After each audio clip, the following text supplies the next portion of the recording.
सलमान खान गोळीबार प्रकरणात दररोज नवनवीन खुलासे हे समोर येत आहे। या संपूर्ण गुन्ह्यात वापरण्यात आलेलं पिस्तूल हे आरोपींनी तापी नदीत टाकल्याची माहिती मिळताच मुंबई पोलिसांचं पथक त्या ठिकाणी रवाना झालेलं आहे। नेमकं या संपूर्ण सर्च ऑपरेशन मध्ये काय काय पोलिसांच्या हाती लागलेलं आहे याच विषयावरती माझ्यासोबत बोलण्यासाठी गुन्हे शाखेचे पोलीस उपायुक्त दत्ता नलावडे सर आहेत। सर, एबीपी माझामध्ये सर्वप्रथम स्वागत आहे आपलं।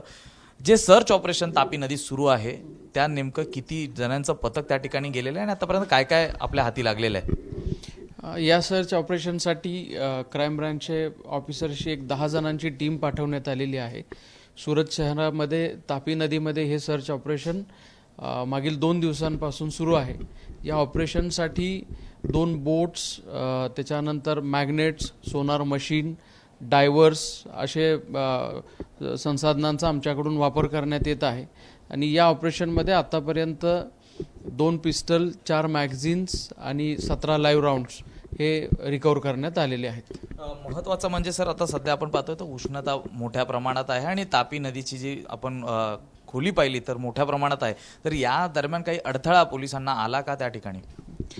निश्चितच हे सर्च ऑपरेशन पार पाडणं ही एक मोठी हार्डशिप असणारी गोष्ट होती। याच्यामध्ये नदीची जी खोली आहे पाण्याची ती 30 ते 40 फूट आहे।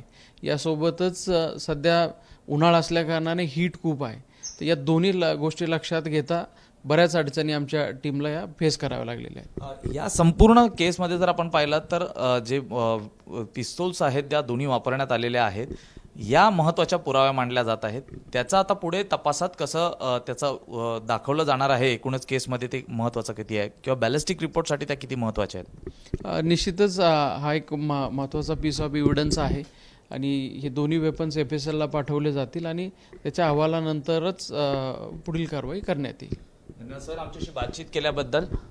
हेमंत कदमसह मी सूरज सावंत, एबीपी माझा, मुंबई। एबीपी माझा, उघडा डोळे बघा नीट।